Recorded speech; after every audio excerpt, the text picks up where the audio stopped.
হিটারে যায়, আর 2 থেকে অথবা 4 থেকে কম্প্রেসারে যায়। যে কোনো একটা থেকে হিটারে, একটা থেকে কম্প্রেসারে যায় গেল। তাহলে আমি যেখান থেকে হিটারে যাচ্ছি, হিটারে গেলে পরে প্রথমে থাকে কে বায়োমেটাল। কোথায় আছে বায়োমেটাল? বায়োমেটাল এই বায়োমেটাল কোথায় যাবে? প্রথমে হিটারে যাওয়ার আগে এখানে থাকবে। বায়োমেটালে গেল, বায়োমেটালের কাজ কি?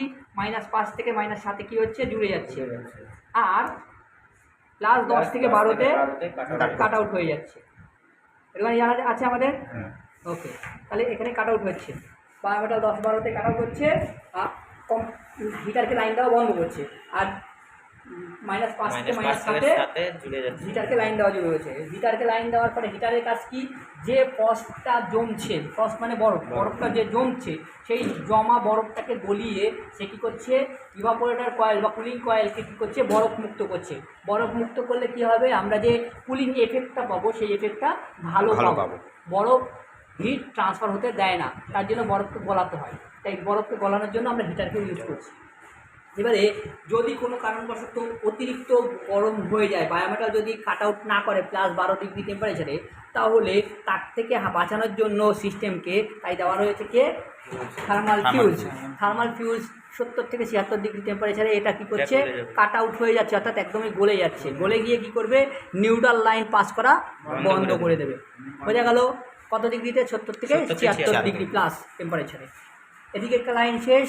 এরপরে আবার ফিরে আসি থার্মোস্ট্যাটে। থার্মোস্ট্যাটের যেখানে ফেজিং হয়েছে সেখান থেকে একটা লাইন চলে যায় ডোর সুইচে, এবং ডোর সুইচ আর ডোর সুইচ থেকে ফেজ লাইন চলে যায় ডোর ল্যাম্পে। যদি দরজা খোলা হয় তখন লাইন পাস হয়, ফলে আমরা লাইটটা জ্বলে যায় এবং আমরা ভিতরে খাবার দাবার দেখতে পাই।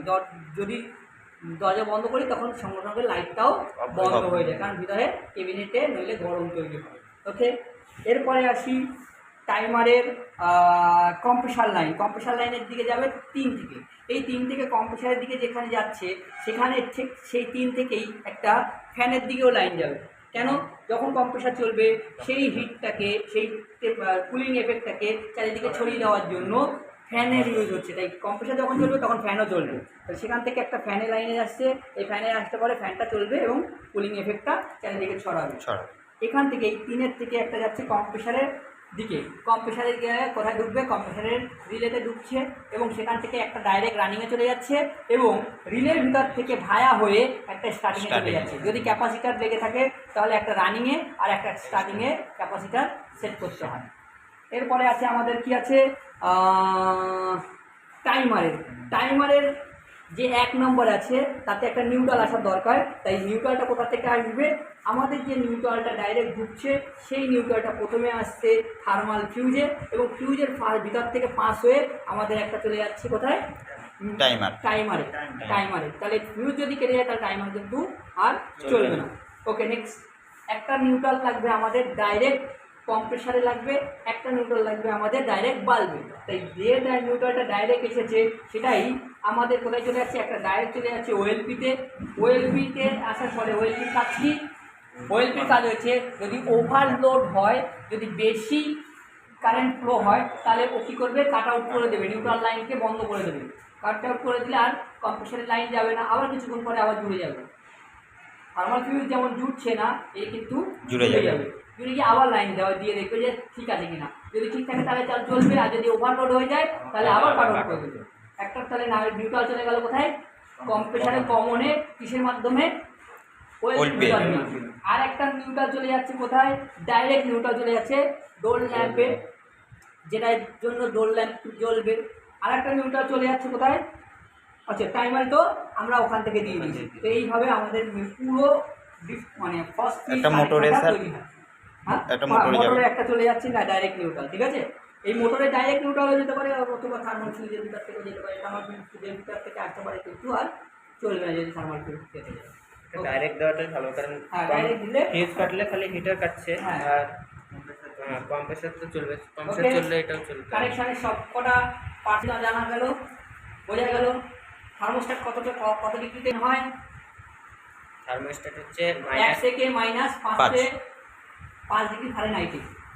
1 থেকে 5 ডিগ্রি ফারেনহাইটে ও কাট আউট হয়ে যায়, মানে লাইন বন্ধ করে, কারণ ওই সময় বেশি ঠান্ডা হয়ে গেছে ফ্রিজের ভিতর। আবার কখন জোরে? 10 থেকে 15 ডিগ্রি ফারেনহাইটে ফানে নাইটে কিন্তু ও আবার জুড়ে যায়। অর্থাৎ দেখা যায় যদি ফ্রিজের ভিতরে কয়েলের টেম্পারেচার 15-16 ডিগ্রি চলে আসে তখন কিন্তু সে আবার লাইন ছাড়ে। আর যদি -18-20 ডিগ্রি পর্যন্ত পৌঁছে যায় তাহলে আবার লাইন বন্ধ করে দেয়। দেখি বোঝা গেল? এরকম ক্যাপাসিটারের কাজ হয়েছে স্টার্টিং টর্চ দেওয়া। এর কাজ এখানে দু রকমের ক্যাপাসিটার দেখতে পাচ্ছ। এই দু রকমের ক্যাপাসিটার বলতে এটা 3 পোল, এটা 2 পোল। এটা শুধুমাত্র কম্প্রেসারকে ইউজ করার জন্য।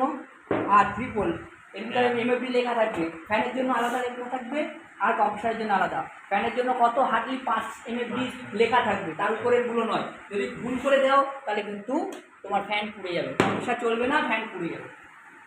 কম্প্রেসার চলতে পারবে 5 এমএফডিতে না, আর ফ্যানে যদি 36 এমএফডি দিয়ে দিই পুড়ে যাবে। ওকে, এটা কিন্তু বুঝে লাগাবে। ফ্যান ঘুরছে, পড়ে গেল। ফ্যান ঘুরছে, ফ্যান ঘুরছে, দেখো ফ্যানও ঘুরছে। না এসে ই দেখো কত অ্যাম্পিয়ার চলছে? 4 0.4। কেন? এটা যদি কম গ্যাস দেওয়া থাকতো তাহলে ওটা